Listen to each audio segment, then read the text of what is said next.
This ABC 15 Flash Briefing is sponsored by Sanderson Ford. Straight up. I'm Steve IRVIN with your top stories from ABC15 Arizona. The state health director announcing expanded criteria for COVID-19 testing.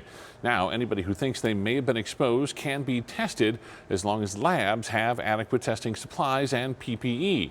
Until now, only high-risk individuals and those with specific symptoms were able to be tested. Maricopa County is adding staff to help track where people who test positive for COVID-19 have been and with whom they've come in contact. The county received $398 million from the CARES Act. Part of that money will increase the number of health inspectors contributing to the county's contact tracing of COVID-19. Right now, there are about 25 health inspectors for the entire county. Those federal dollars will also go to buying protective equipment for healthcare workers. The city of FLAGSTAFF moving to stage 2 fire restrictions as the state announces its outlook for this wildfire season. That includes a ban on charcoal grills, both at public parks and private homes, as well as no smoking at parks or on public trails. Wildland fire officials say this year will be a lot like last year, with a wet winter adding to the vegetation that could fuel the flames, with temperatures on the rise. One thing that is very different from last fire season, the threat of COVID-19. We're going to try to hit them as hard as we can, keep them as small as we can. But as they grow out of our initial attack into extended, that's when we're going to have to start reducing the workforce on the ground because of the mitigations of the COVID-19.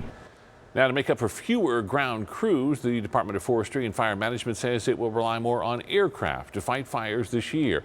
And that makes it even more important to remind everyone not to fly drones near an active fire. I'm Chief Meteorologist Amber SULLINS tracking a hot forecast again tomorrow. Temperatures back in the upper 90s here across the valley, and we could see triple-digit heat in places like Gila Bend and Yuma. Then the valley sees those triple digits heading into the weekend for the first time this year. And as things really heat up on Sunday, we are now under an excessive heat watch. We're tracking temperatures in the low 100s, potentially breaking records. And this excessive heat watch will be in effect for Phoenix and just south of here across Pinal County. So the risk for heat-related illnesses is going up. There's a look at your valley heat threats. The biggest threat on here is that risk of breaking record heat temperatures. But also we got to watch out for sunburn, dehydration, all of those things, and air quality on top of it, because it's possible we could see ozone high pollution advisories through the weekend too. There's your 7-day forecast, flirting with a lot of records as the triple digits take over starting Saturday.